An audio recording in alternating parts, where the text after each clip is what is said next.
Perkenalkan, nama saya Agung Zulhak dengan NIM 2020202104. Di sini saya akan memaparkan materi dalam mata kuliah pengembangan media dan sumber belajar yang didoseni oleh Ibu Husna Lutfiah. Baik, di sini saya akan memulai pemaparan materi saya. Yang pertama yaitu pembagian dan macam-macam media pendidikan. Kata media berasal dari bahasa Latin dan merupakan bentuk jamak dari kata medium yang secara harfiah berarti perantara atau pengantar. Dengan demikian, media sebagai wahana penyalur informasi belajar atau penyalur pesan. Association for Education and Communication Technology atau AICT mendefinisikan media yaitu segala bentuk yang dipergunakan untuk suatu proses penyaluran informasi. Sedangkan Education Association atau EA mendefinisikan sebagai benda yang dapat dimanipulasikan, dilihat, didengar, dibaca, atau dibicarakan beserta instrumen yang dipergunakan dengan baik dalam proses belajar mengajar. Dan media juga dibagi menjadi dua, yaitu media sebagai alat bantu dan media sebagai sumber belajar. Pembagian dan macam-macam media pendidikan jika dilihat dari sifatnya terbagi menjadi yang pertama media auditif, yaitu media visual dan media audiovisual. Dilihat dari daya liputnya, media dibagi dalam media dengan daya liput dan serentak, contoh radio dan TV.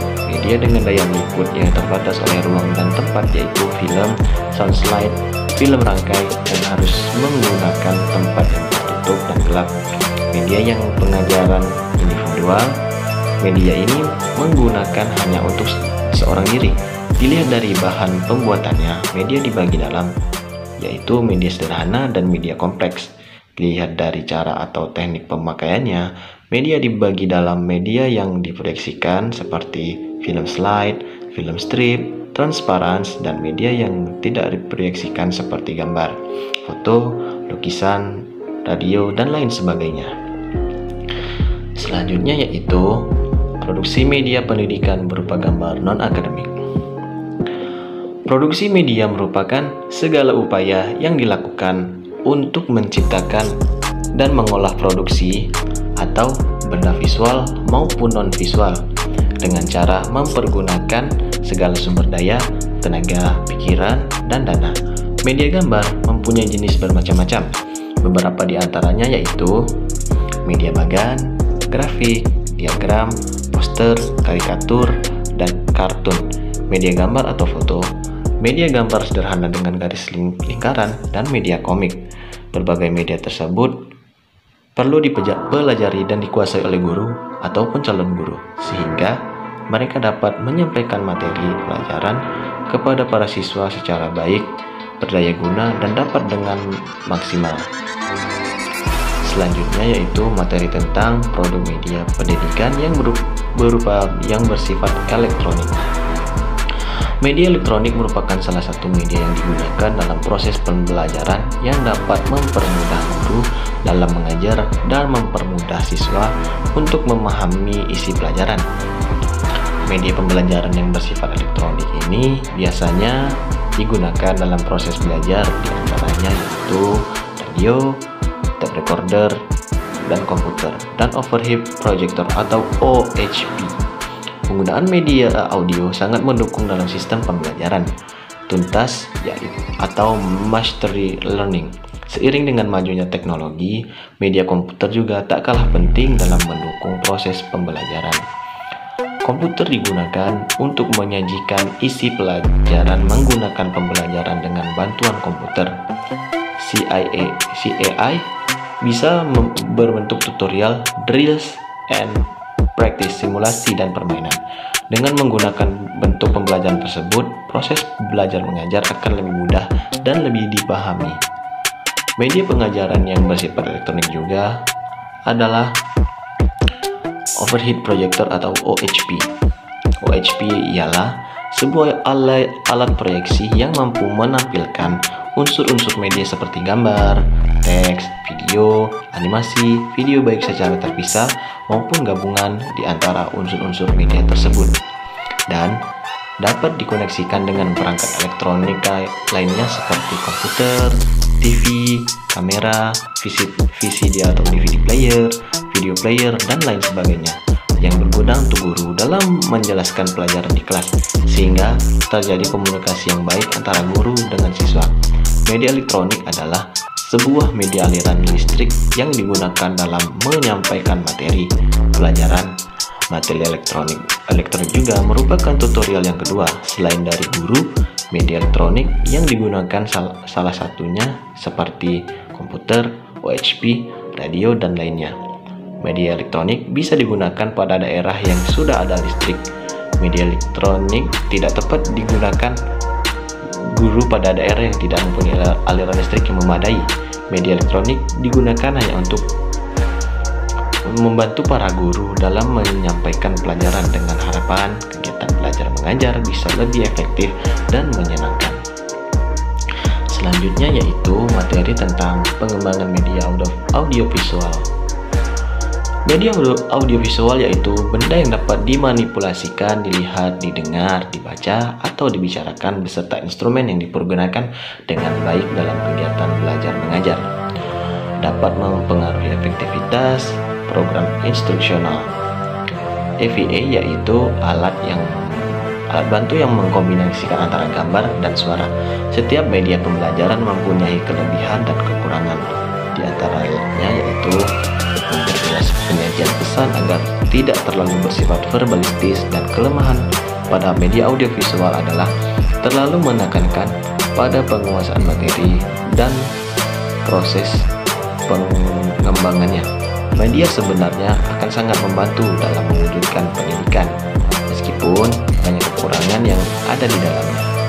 Maka diharapkan kekreativitasan guru lah yang lebih cocok untuk diterapkan di dalam kelas.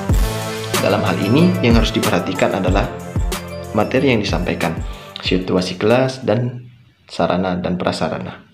Selanjutnya materi tentang sejarah media cetak dan audiovisual. Media cetak berawal dari media yang disebut dengan Acta Diuna dan Acta Senatus di Kerajaan Romawi, kemudian berkembang pesat setelah Johannes Gutenberg menemukan mesin cetak. Hingga kini sudah beragam bentuknya seperti surat kabar, tabloid, dan majalah. Pertama media cetak adalah Johannes Gutenberg pada tahun 1445, terutama di negara-negara Eropa. Salah satu bentuk hasil dari media cetak adalah surat kabar. Surat kabar penerbitannya yang ringan dan mudah dibuang, biasanya dicetak pada kertas berbiaya rendah yang disebut koran.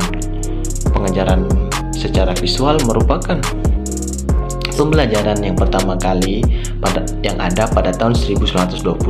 Pengajaran visual dapat dikatakan sebagai alat yang digunakan untuk memberikan sesuatu yang bersifat visualisasi terhadap siswa. Sekitar tahun 1920, radio semakin berkembang pesat dan menjadi media penyiaran utama.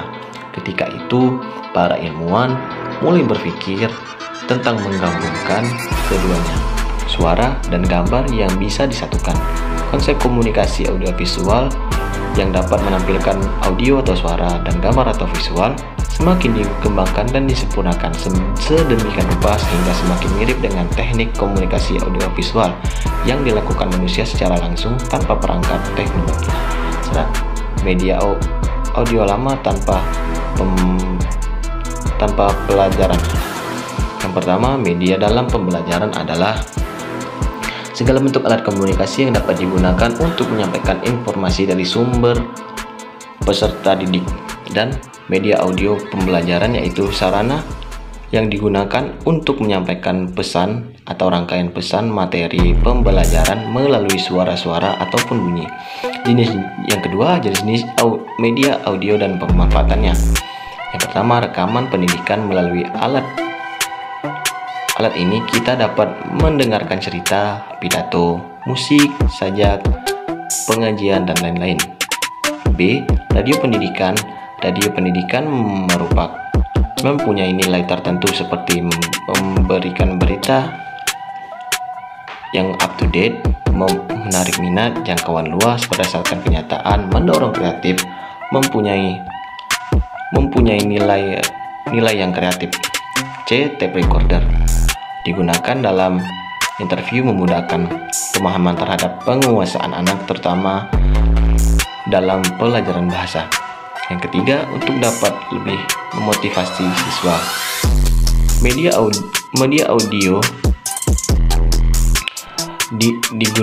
yang digunakan program yang lebih menarik dari segi bahasa. Program audio menjadikan lebih indah karena dapat menimbulkan daya fantasi pada para siswa. Selanjutnya, materi tentang merancang dan membuat media visual. Media visual adalah media yang hanya dapat dilihat dengan menggunakan indera penglihatan. Beberapa prinsip-prinsip yang harus diperhatikan dalam pembuatan media visual adalah kesederhanaan, keterpaduan, penekanan, keberhasilan, penggunaan media dalam proses pembelajaran, tidak terlepas dari bagaimana seorang guru merancang sebuah media serta bagaimana pemanfaatan media tersebut di ruang kelas. Diharapkan dengan penggunaan media dapat merubah perilaku siswa, karena sesuai dengan pengertian belajar adalah adanya perubahan tingkah laku pada diri si pelajar. Jika guru tidak tepat dalam merancang dan menggunakan media di kelas, maka pesan yang akan disampaikan lewat media tersebut tidak akan sampai dengan baik kepada peserta didik. Dalam merancang suatu media, ada beberapa hal yang harus diperhatikan seorang guru, diantaranya yaitu melihat rencana pelaksanaan pembelajaran atau RPP, karena di dalam RPP harus tergambar tujuan pembelajaran yang hendak dicapai. Selain itu, guru juga harus memperhatikan kondisi siswa, latar belakang siswa, fasilitas yang tersedia di sekolah, waktu yang ada. Microsoft PowerPoint adalah suatu software yang akan membantu dalam menyusun sebuah presentasi yang efektif, profesional, dan juga mudah. Microsoft PowerPoint membantu membuat materi menjadi lebih menarik dan jelas tujuannya. Jika dipresentasikan, Microsoft PowerPoint akan menampilkan slide yang dinamis, termasuk clip art yang menarik, yang semuanya itu mudah ditampilkan di layar monitor komputer. Mungkin sekian itu saja pemaparan materi saya dari kelompok 8 sampai dengan kelompok 14. Kurang lebihnya saya mohon maaf. Kepada Allah saya mohon ampun. Wabillahi taufiq wal hidayah, waridho wal inayah. Wassalamualaikum warahmatullahi wabarakatuh. Terima kasih atas perhatiannya.